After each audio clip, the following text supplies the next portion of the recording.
하나님의 말씀을 같이 읽겠습니다. 하나님의 말씀은 신약성경 마가복음 9장 30절에서 37절까지 말씀입니다.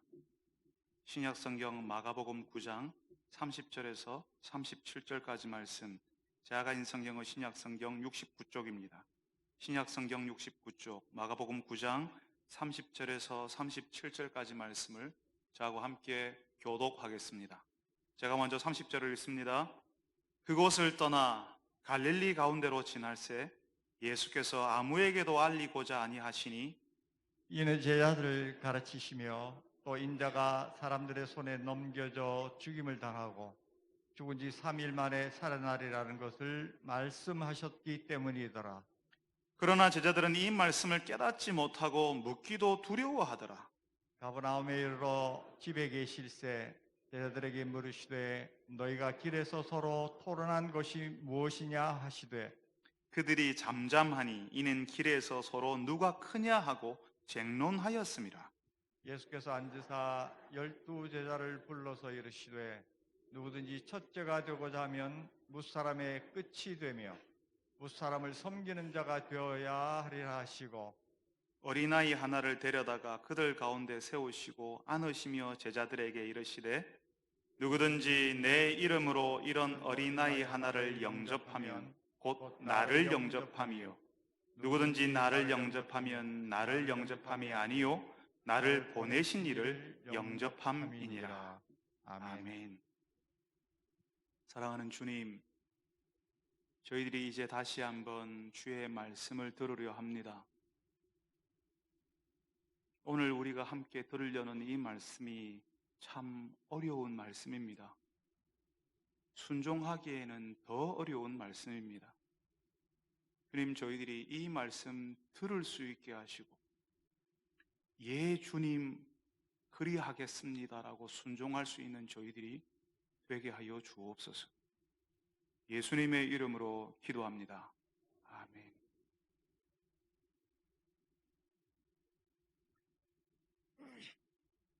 우리 교회에 한 권사님 따님이 병원에서 근무를 하고 있는데요.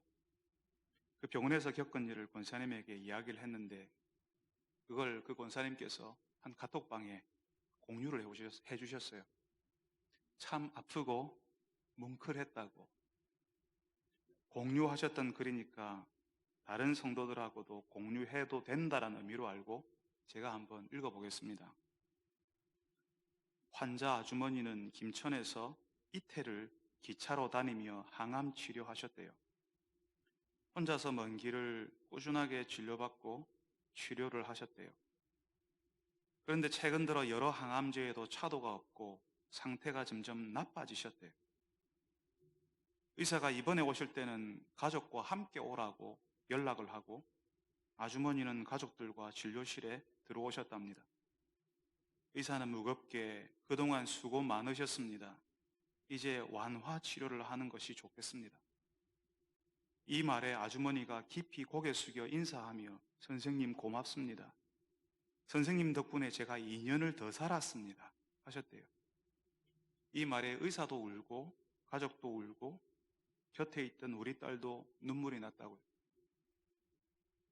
그 카톡방 나눔에 한 분이 그러셨습니다. 왜 아프고 병들고 헤어지는 걸까요? 죄 많은 우리가 기쁨도 기쁨으로 느끼지 못할까 봐 그러셨을까요?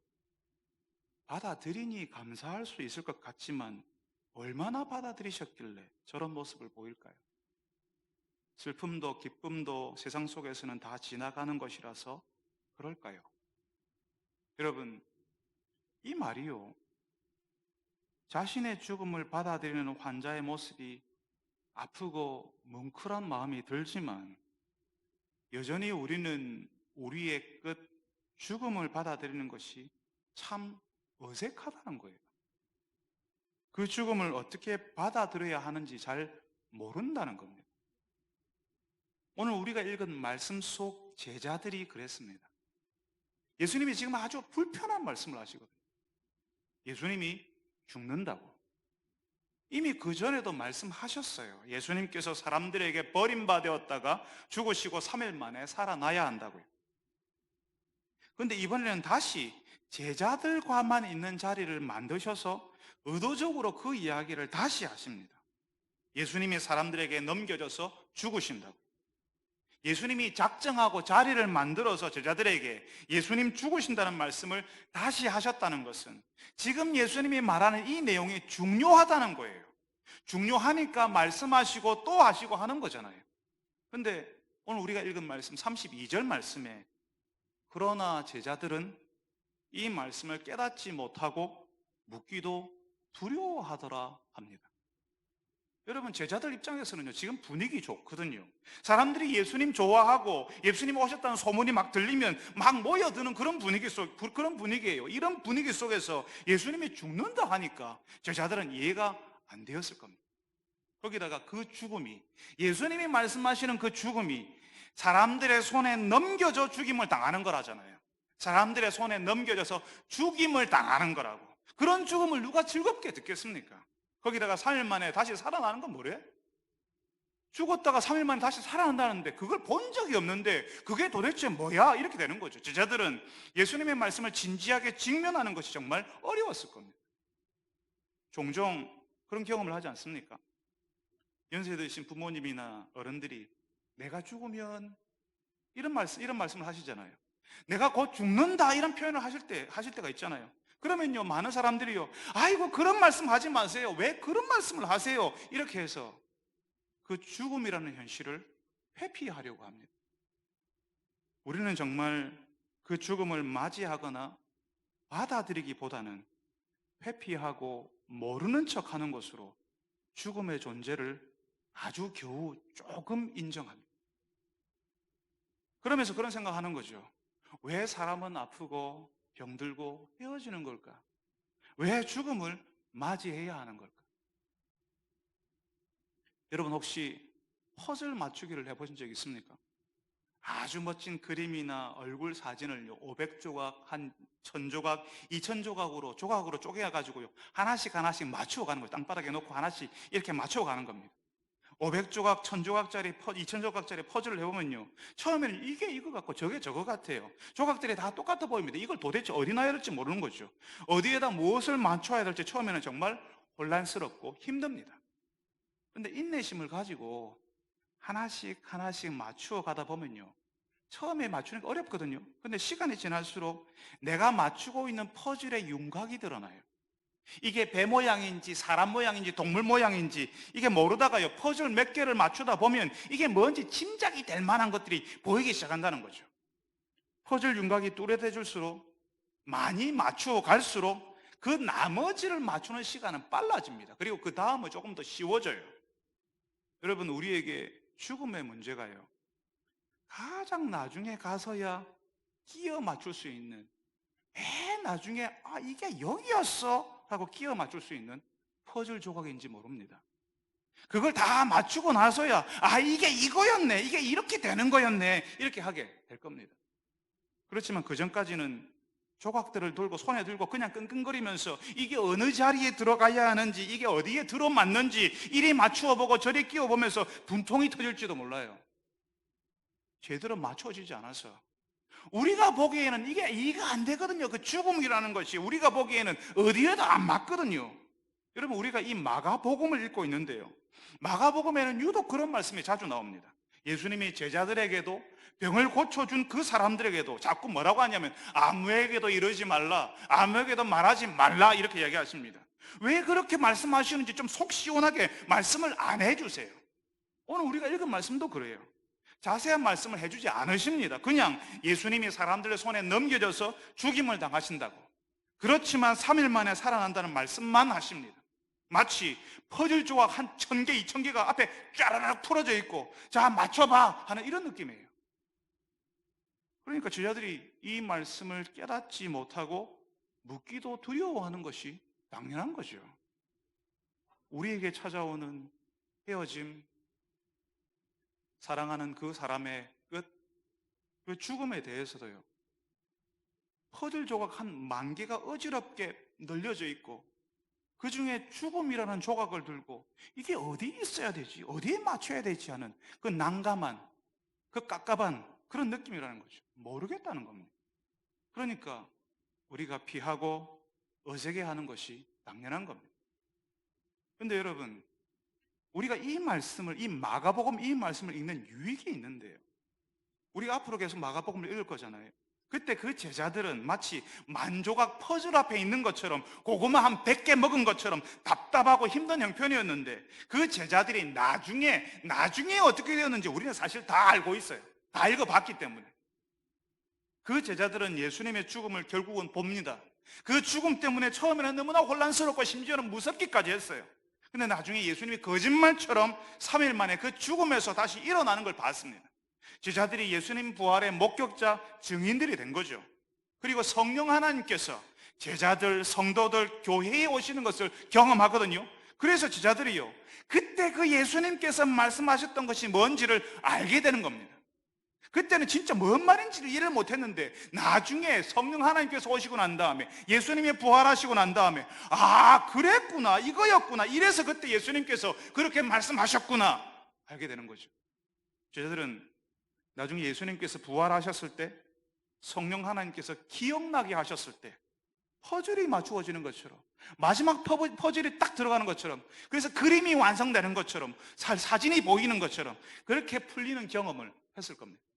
그때 예수님이 사람을 고치신 그 일이, 귀신을 쫓아내주신 일이, 예수님이 십자가에 달려 죽으신 그 일이 우리를 살리는 길이었다는 사실을, 아, 이걸 위해서 예수님이 그렇게 하셨구나라는 사실을 알게 되었을 거라는 거죠. 그때 예수님이 행하시고 말씀하신 모든 것이 다시 생각나는 겁니다. 그 당시에는요, 몰랐어요. 아는 것 같았지만 사실은 몰랐어요. 근데 예수님의 부활을 보고 성령 하나님께서 오셔서 알게, 기억나게 하셨을 때 다시 생각나면요, 이제는 그게 이해가 되는 거죠. 아, 그때 예수님이 그것 때문에 그러셨구나라고 이게 이해가 되거든요. 해석이 되는 거예요. 그래서요, 그때 그 기억들이 다시 새로운 기억으로 우리에게 남겨지는 겁니다. 그때는 예수님의 죽음이 불편하고 어두운 기억이었어요. 죽으면 안 되는 거였어요. 근데 이제 예수님의 부활을 보고 난 다음에는요, 그 죽음이 놀랍고 감사하고 기가 막힌 기억으로 재조정이 되는 겁니다. 내 기억 속에 예전에 나는 그것밖에 못 봤어요. 안 됩니다, 안 됩니다, 예수님 죽으시면 안 됩니다, 그것만 했는데, 그 일의 피상적인 현상밖에 보지 못했는데, 왜 예수님이 저런 말을 하실까 이랬는데, 왜 우리에게 이런 일이 벌어질까 이렇게만 반응했는데, 예수님이 부활하시니까 성령 하나님이 우리에게 오셔서 예전의 일을 생각나게 하시니까 그 전에 안 보이던 것들이 보이기 시작하는 거죠. 이전 기억 속에 그 사건들, 내가 지나왔지만, 내가 안다고 생각했지만 그 기억들이 다시 생각나서 그 사건을 더 잘 이해하게 되고 해석하게 되고 그 속에 숨겨진 의미까지 다시 발견하게 되는 겁니다. 새로운 기억이 우리 속에 자리 잡는 거예요. 여러분, 그러니까 지금 우리에게 눈먼 장님처럼 찾아오는, 사람을 잘못 찾아온 것 같은 죽음의 소식이 어색하고, 그래서 피하고 싶지만 나중에 제자들처럼 퍼즐 조각 맞추어지듯이 알게 되는 날이 올 겁니다. 내 가까운, 내가 사랑하는 사람의 죽음을 받아들이는 것이 참 어색하지만 그 죽음으로 인해 알게 되는 그 사람과 그 인생의 의미를 마치 퍼즐 조각을 맞추듯이 우리가 알게 되고 보게 될 날이 오게 될 겁니다. 그렇지만 여러분, 우리에게 찾아오는 그 헤어짐과 아픔과 그 죽음의 의미를 다 깨닫고 난 다음에, 다 이해하고 난 다음에 예수님의 길을 갈 수 있다는 것 아닙니다. 조금 전에 말씀드렸죠. 퍼즐 조각은요, 하나씩 맞추어 가다 보면 그 다음이 보여요. 그 다음에 더 많이 자세하게 보이기 시작한다고요. 점점 속도가 붙고 더 확신에 찬 걸음을 걸을 수 있게 되는 겁니다. 죽음이 그냥 죽음이 아니라 하나님의 백성에게 그 죽음은 하나님께서 우리에게 허락하신 여러 기회들 중에 하나이고 여러 삶의 상태 중에 하나라는 겁니다. 아픔과 헤어짐, 그리고 죽음이 너무나도 중요하지만, 그것이 우리에게는 너무나도 아프게 느껴지는 것이지만 결국 그것도 하나님 안에 살아가는 우리의 한 단면일 뿐입니다. 그 죽음의 문을 통과해서 우리는 또 다른 차원의 삶을 살게 되는 겁니다. 다만 그 죽음의 문이 우리에게 익숙하지 않아서, 우리가 잘 몰라서 자꾸 피했을 뿐입니다. 얼마 전에 어버이날이었어요. 부모님을 이제 더 이상 이 땅에서 뵐 수 없는 분들이요, 어버이날에 꽃을 달아드렸습니다, 부모님을 찾아뵈었습니다 하니까 찾아뵐 부모님이 계셔서 참 좋겠다 하는 분들이 계셨어요. 우리가 우리의 끝, 죽음을 알고 그 끝이 생각보다 가까이 있다는 사실을 알면 우리의 순간들이, 우리와 함께한 사람들이 참 소중하다는 사실을 알게 됩니다. 그런데 문제는요, 그 죽음이 우리에게 갑작스럽게 찾아오고 나서야 그 소중함을 뼈저리게 느끼게 된다는 거죠. 그 죽음, 그 끝을 어색하게 여기는 것이 아니라 나에게 가까이 있는 것으로 알고 살아야 하는데, 바로 내 옆에 두고 살아야 하는데, 그래야 나의 지금이 얼마나 소중한지, 지금 내 곁에 허락하신 사람들이 얼마나 감사한 존재들인지 아는데, 그 죽음을 어색하게 여기니까 나의 지금도, 나의 그 중요한 사람들도 그냥 흘려보내고 있는 거죠. 제자들은 그 사실을 알아야 했습니다. 한창 일해야 되는 나이밖에 안 되는 그 예수님이 죽으신다는 사실을 계속 이야기할 때에 제자들은 더 예수님께 집중해야 했고, 예수님의 사역을 더 가까이 들여다봐야 했고, 그 예수님께 더 배우려고 해야 했다는 겁니다. 여러분, 우리가 아끼고 사랑하는 사람의 끝, 우리의 끝에 대해서 어색하게 여기지 말아야 합니다. 우리는 죽음이 우리 인생 저 멀리에 있는 것처럼 그렇게 살아가지만, 젊은 사람 특별히 자기 인생에는 그런 일이 현실로 찾아오지 않을 것처럼 그렇게 살아가지만 사실은 비교적 가까이 와 있습니다. 우리의 끝이 선명하게 보이지 않으니까 마치 없는 것처럼 여기고 사는데 그렇지 않습니다. 하나님께서 우리에게 끝을 주셨다는 사실을 인정하고 살 때 우리의 모든 것이 달라집니다. 아무런 의미 없어 보이고 힘들게만 느껴졌던 그 시간, 그 일이 사실은 얼마 남지 않았고 다시는 돌아오지 않는 시간이요 기회인 것을 알게 될 겁니다. 내 곁에 두신 사람들이 사실은 하나님이 우리를 위해 심어 놓으신 하나님의 위로요 기쁨이요 감사의 조건들인 것을 알게 될 겁니다. 사랑하는 여러분, 우리에게 남은 시간 동안 퍼즐을 맞추듯이 하나님께서 허락하신 놀라운 일들을 발견해 가시기를 바랍니다. 어둡고 칙칙해 보이는 그 일들 속에 하나님의 은혜의 선물들이 숨겨져 있는 것을 발견하시기를 바랍니다. 그래서 여러분 곁에 두신 그 사람들을 지금 기뻐하고, 지금 아껴주고, 지금 감사하는 분들이 다 되시기를 바랍니다. 예수님께서는 지금 끝을 말씀하셨지만 그때 제자들에게는요, 이 예수님의 말씀이요, 말씀드렸죠, 마치 퍼즐 한 2,000개 팍 풀어놓고 자 해봐 하는 그때 느끼는 그 답답함, 그 막막함, 예수님의 말씀이 정말 풀리지 않는 퍼즐처럼 느껴지는 거죠. 그래서 여전히 그 끝을 회피하고 싶은 거죠. 예수님이 죽음을 말씀하시는데 지금은 제자들 입장에서는, 지금은 사람들이 열광하는 거기에, 사람들이 막 환호하는 거기에 제자들도 발을 집어넣고 거기에 한자리 하기를 기대하는 거죠. 아픈 거, 죽는 거, 이런 거 안 될 말이에요. 그런 건 신경 안 쓰고 싶어요. 내가 원하는 대로 안 되는 것은 하나님이 무능한 거니까 믿을 필요도 없고 따를 필요도 없다고 여기는 거죠.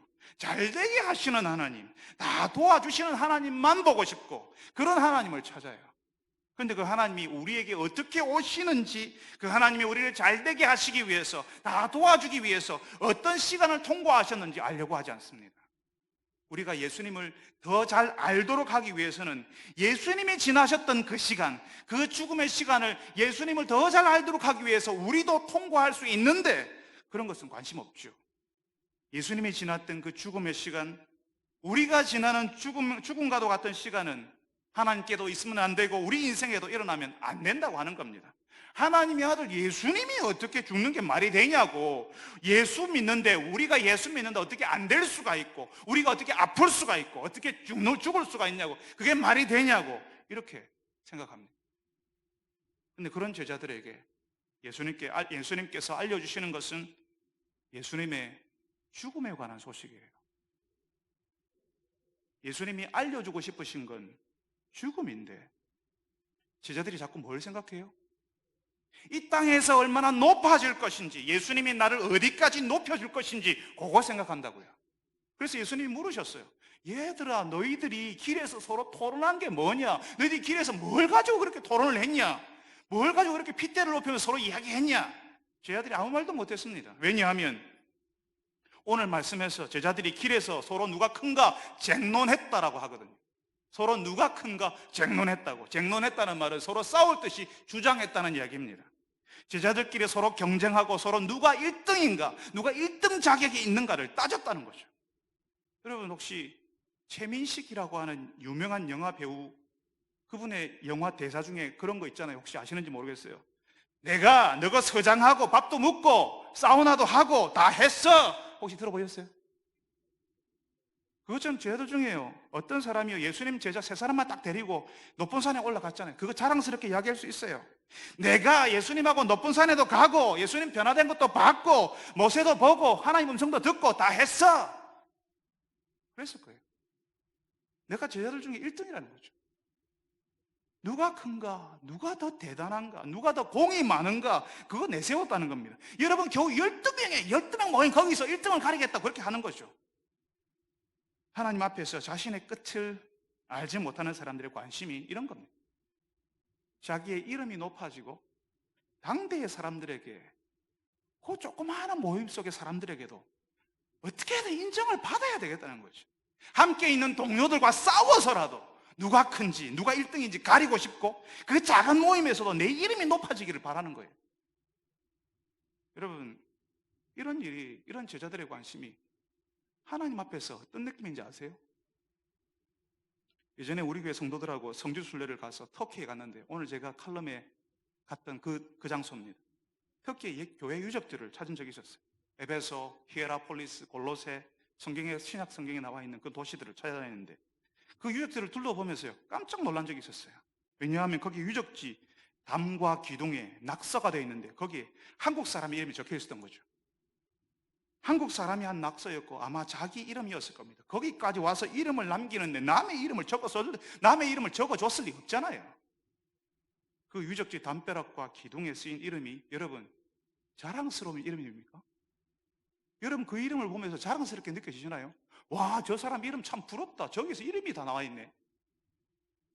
그 사람은 자기의 이름을 거기에도 여기까지 와서 남겨놓았다라고 생각했겠지만 사실은 부끄럽고 수치스러운 이름이죠. 예수님께로 오는 많은 사람들이 예수님을 통해서 자기의 이름을 높이고 자기 이름을 남기려고 하는 시도가 하나님께 그렇게 보이지 않겠습니까? 자기는 잘했다고, 대단하다고, 내가 이런 일도 했다고 하겠지만 하나님이 보실 때는 얼마나 한심하고 얼마나 안타깝게 느껴지겠습니까? 여러분, 누가 큰가에 관심을 가지던 이 제자들은 예수님께서 하시던 말씀을 이해할 수 없었습니다. 누가 큰가에 관심을 가질 때 예수님에 대해서 관심을 가질 수가 없습니다. 예수님이 다시 말씀하시고 또 조용히 불러서 예수님의 죽음을 말씀하셔도 그게 안 들려요. 그 죽음을 생각하면서 내가 어떻게 살아야 할까? 내가 지금 예수님을 어떻게 따라야 할까? 하는 생각을 못 합니다. 오직 예수님이 이번에는 나 좀 키워주시나? 이번에 어떻게 나 좀 도와주시나? 그것밖에 생각할 수 없어요. 내가 더 크지, 내가 더 영적이지, 내가 더 괜찮은 사람이지 할 때에 예수님의 뜻, 하나님의 나라는 저 멀리 사라지고 오직 나의 뜻, 나의 나라만 남게 되는 겁니다. 나의 뜻을 이루기 위해서 예수님을 이용하는 사람이 된다고요. 하나님의 나라는 관심 없고 나의 나라를 세우기 위해 일하는 사람이 됩니다. 그래서 예수님이 다시 이 제자들을 부르셨어요. 다시 불러 앉히셨어요. 오직 누가 큰가에 관심을 가지고 다른 사람들 위에 우뚝 솟아오르기 원하는 제자들에게 예수님이 이렇게 말씀하십니다. 누구든지 첫째가 되고자 하면 뭇 사람의 끝이 되며 뭇 사람을 섬기는 자가 되어야 하리라 하십니다. 여러분, 도대체 이게 무슨 말이에요? 말하자면 1등하고 싶은데 사람들이 알아주고 싶은 사람이 되는데 예수님이 이렇게 말씀하시는 거잖아요. 아니야, 꼴찌가 되어야 돼. 섬기느라 사람들 제일 끝에 서 있는 그런 사람이 되어야 한다라고 말씀하시는 겁니다. 예수님께서는 당시의 세상에서도 그리고 지금 우리 세상에서도 참 인기 없는, 참 사람들의 본성과는 맞지 않는 말씀을 하시는 겁니다. 보통 세상은 뭇 사람의 끝이 되는 사람, 뭇 사람을 섬기는 사람의 이름은 기억하지 않습니다. 뭇 사람의 앞에 서 있고 그 뭇 사람들이 다 떠받드는 사람이 최고고 대단한 사람이죠. 우리도 다 그런 사람이 되기를 원했고 나는 그렇게 못 되었어도 내 자식들은 그런 사람이 되기를 바랬죠. 그걸 위해서 우리가 얼마나 열심히 기도하고 있는데요. 여러분, 5월 둘째 주에 정근도 목사님께서 다비다 이야기를 해주시기 전까지 바느질로 섬겼던 그 사람의 이름을 알고 계셨습니까? 아마 대부분 모르셨어요. 기억 못하시오. 그런 작은 사람들은 기억하지 않아요. 우리가 기억하는 사람은 바느질하는 사람이 아니라 그 바늘을 대량으로 생산해내는 경영자나 그런 사장님을 기억하죠. 내 자녀들을 바느질하는 다비다와 같은 사람이 되게 해달라고 기도하는 부모가 있을까요? 그런데 예수님께서는 누가 큰가에 관심을 가지는 제자들에게 가장 작아 보이는 사람의 삶을 살아야 한다고 말씀하십니다. 여러분, 전에 제가 한번 말씀드렸는데요. 어릴 적에 저는 추운 겨울이면 거울이나 창문에 호하고 입김을 이렇게 내어서요, 거기에 제 이름을 적는 낙서를 하고 했다라고 말씀드렸습니다. 뭘 쓸 게 없어가지고 제 이름을 썼어요. 광, 예. 여러분 그러실 적 없으셨어요? 아, 예, 저만 그랬습니다. 아주 또박또박 제 이름을 썼는데요. 처음에는 제 이름이요, 아주 정확하게 또박또박 크게 썼으니까 이름이 또렷하게 보이잖아요. 그죠? 근데 잠깐만 지나면, 진짜 잠깐만 지나면 2초도 아니에요, 3초도 아니에요. 그 조금만 지나면 제 이름이 그냥 슥 사라져버리기 시작해요. 내가 지우지 않았는데, 내가 지우지도 않았는데 그냥 사라져버리는 겁니다. 여러분, 우리가 여기서 하는 모든 일들이, 내가 그렇게 정성스럽게 했던 그 일들이, 또박또박 내 이름을 그렇게 기록했던, 내 이름을 기록하고 싶어서 남겼던 그것들이 다 그렇게 내가 지우지도 않았는데 사라지게 될 겁니다. 근데 오늘 말씀에서 사라지지 않는 것, 하나님이 기억하실 것을 가르쳐 주시는데, 그것은 예수님이 말씀하신 사람들의 끝에 서서 무사람을 섬기는 것이라 말씀하십니다. 아니, 1등 아니면 누가 기억을 하고 누가 관심이나 줍니까 하는 제자들에게, 그리고 그런 시대 정신에 푹 쩔어 있는 우리들에게, 사람들의 끝에 있는 꼴찌, 바보처럼 섬기는 그 사람을 하나님은 기억하신다고 말씀하십니다. 지금은 내가 모으고 있는 것, 내가 가지고 있는 것, 내가 쌓아둔 것이 가장 중요하고, 이걸 더 많이, 더 크게, 더 대단하게 가지도록 하나님이 도와주시면 좋겠다고 여길 수 있어요, 지금은. 그런데 그것은 겨울에 우리가 창문에 불어넣은 입김처럼, 그리고 그 위에 새겨진 이름처럼 다 사라지는 것입니다. 그렇게 커 보이고 대단해 보였어도, 그래서 나도 저렇게 큰 사람 되고 싶어, 나도 저렇게 대단한 사람 되고 싶어 그랬는데요, 지금 그 사람도 우리 자녀들이 기억 못해요. 저희 시대에 제가 한참 청년 시절에 와, 저 사람 대단하다, 나도 저 사람 좀 어떻게 될 수 없을까 이렇게 했는데, 우리 아이들에게 물어보면 그 사람 누군지 몰라요. 우리는 그 사람 대단한 사람이라고 생각해서 저런 사람 좀 되고 싶다 했는데, 한 세대만 지나면 다 잊혀집니다. 하나님이 기억하는 사람은, 하나님께서 기억하시는 사람은 큰 사람이 아니에요. 제일 큰 사람 아니에요. 끝에 서 있던 사람, 그 끝에서 사람들을 섬겼던 사람들이에요. 바느질 하던 다비다처럼, 그래서 과부들을 섬겼던 그 여인처럼, 아니면 우리는 그 이름도 모르지만 가난한 땅 조선에 꽃다운 나이에 22, 23세 나이에 선교사로 들어와서 가족도 친척도 아닌 이 땅의 사람들을 섬기다가 죽었던 그 사람들을 하나님은 기억하실 겁니다. 우리가 다 하나님 앞에 섰을 때에 누가 가장 큰 사람이 있냐? 그래도 그 중에 12명 중에 다 고만고만한데 그 중에 그래도 누가 큰 축에 속했냐? 그게 아니라 하나님은 누가 끝에 서서 섬겼냐를 보실 거예요. 끝에 서서 섬긴 사람이 하나님께는 첫째 1등입니다. 하나님의 1등, 하나님께 가장 큰 사람은 끝에 서 있기를 자처하고 그 끝에 서야지만 보이는 사람들을 섬긴 사람이에요. 사랑하는 여러분들이 예수님의 말씀을 들으시기를 바랍니다. 우리 본성과는 정말 반대되는 이 말씀, 우리의 기대와 우리의 욕망과는 진짜로 반대에 서 있는 이 말씀, 누가 큰가, 누가 1등이 될 것인가에 관심을 가지고보다 끝에 서서 거기에 있는 사람을 섬기는 분들이 되시기를 바랍니다. 내 자녀들을 위해서 기도할 때 끝에 설 줄 아는 사람 되게 해주십시오. 끝에 서 있을 때 비로소 보이는 그 사람들의 친구가 되게 해달라고 기도하는 분들이 되시기를 바랍니다. 누구든지 첫째가 되고자 하면 무사람의 끝이 되며 무사람을 섬기는 자가 되어야 하리라고 말씀하신 예수님은 이제 어린아이 하나를 제자들 앞에 내세우세요. 어떻게 하는 것이 섬김인지, 무엇이 끝에 서 있는 것인지를 보여주시려는 거죠. 누구든지 내 이름으로 이런 어린아이 하나를 영접하면 나를 영접하는 것이다 라고 하셨습니다. 아마 여기 나이 한 50쯤, 50 이상 되신 분들은 다 기억하실 거예요. 예전에 시장 공터 같은 데 가면요, 떠돌이 약장수들이 와서 거기서 공연을 냈거든요. 거기서요, 차력소도 보여주고 덤블링 같은 걸 막 보여주면서요, 막 불꽃쇼도 보여주면서 입에서 불이 팍 나가는 이런 거 보여주면서 맨 마지막에 뭘 하냐면 약 팔았어요. 그때 무슨 이야기를 하냐면요, 애들은 가라 그랬습니다. 애들 돈이 안 되니까, 별 쓸모가 없으니까요.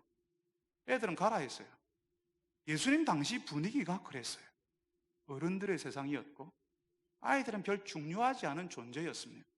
집집마다 서너 명, 많으면 7, 8씩은 있는 귀찮고 계속 뭘 좀 달라고 하는 그런 것들이었어요.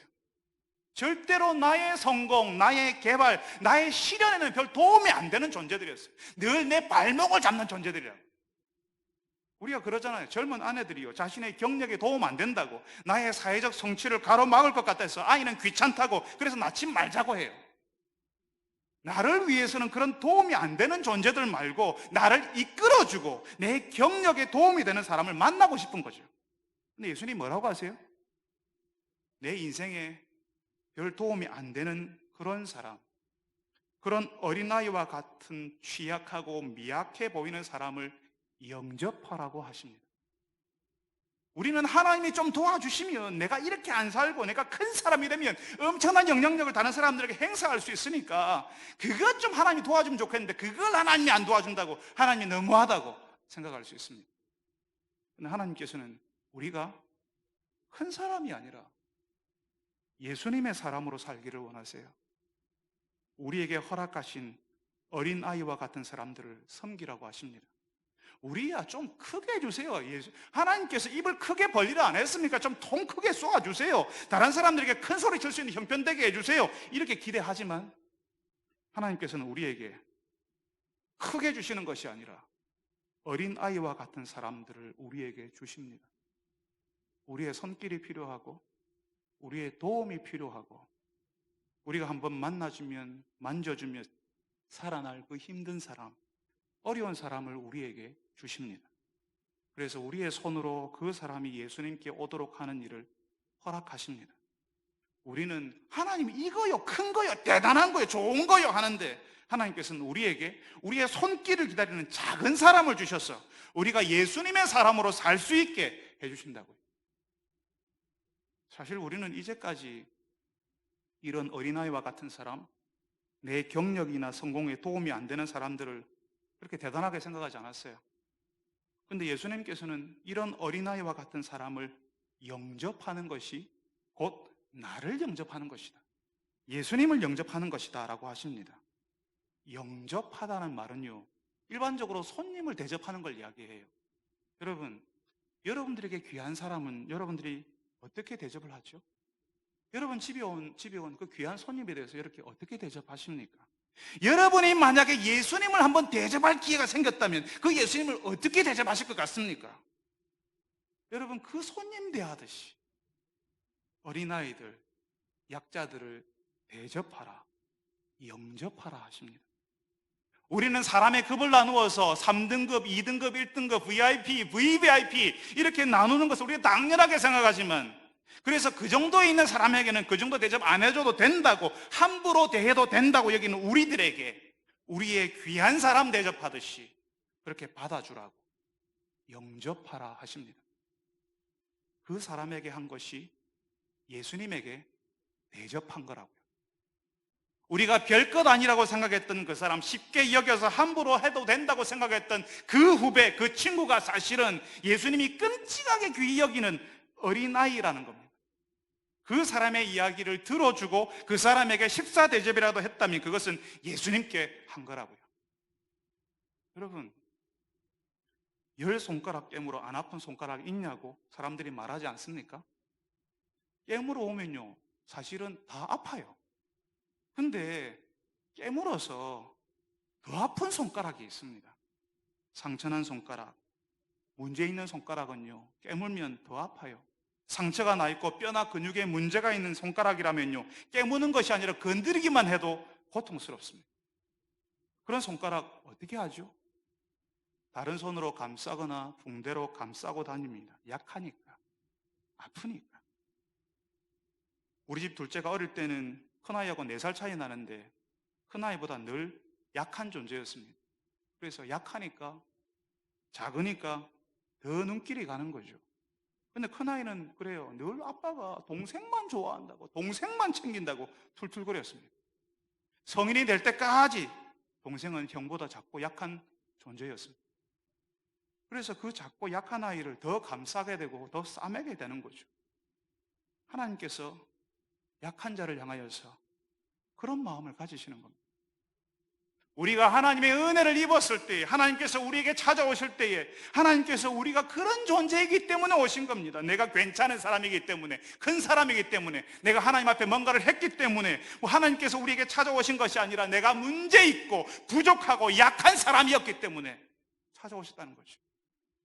마치 양 99마리는 아무 관심도 없는 것처럼 길 잃은 우리에게 찾아와 주셨고, 우리에게 집중해 주셨고, 그래서 다른 사람들이 왜 쟤만 좋아해요? 왜 쟤만 그렇게 챙기세요? 이렇게 그런 말을 들은 만큼 우리 편이 되어주셨습니다. 우리가 하나님 앞에 돌아왔을 때는 길을 잃지 않은 99마리보다 더 기뻐해 주셨습니다. 하나님의 은혜는 그렇게 약한 사람, 스스로 작다고 여기는 사람에게 흘러가기 때문에 그렇습니다. 그래서 예수님이 우리에게 찾아오신 거라고요. 그리고 우리도 예수님처럼 사람들의 끝에 서서 그런 어린아이를 영접하기 원하시는 겁니다. 하나님의 아들 예수님께서 나에게도 그렇게 하셨습니다. 여러분, 우리의 끝이 우리에게 찾아옵니다. 어느 날인가 나에게 현실이 될 거예요. 그때까지 예수님이 기대하시는 것은 사람들의 끝에 서서 그 끝에 섰을 때만 보이는 그 사람들을 섬기는 겁니다. 그 사람들을 영접해 주는 거예요. 대접해 주는 겁니다. 언제 우리가 예수님을 대접해 보겠어요? 언제 예수님께 밥 한번 사겠어요? 근데 우리가 영접하는 그 사람에게 하면 예수님께 한 거래요. 우리가 대접한 그 사람에게 한 것이 예수님께 대접한 거래요. 사랑하는 여러분들이 사람들의 끝에 서는 사람, 그 끝에 서야 보이는 그 사람들을 대접하는 분들이 되시기를 바랍니다. 밥 한 끼 예수님께 정성스럽게 준비하고 대접하는 여러분들이 되시기를 바랍니다. 그래서 하나님께서 인정하시는 끝을 살아가는 분들이 다 되시기를 바랍니다.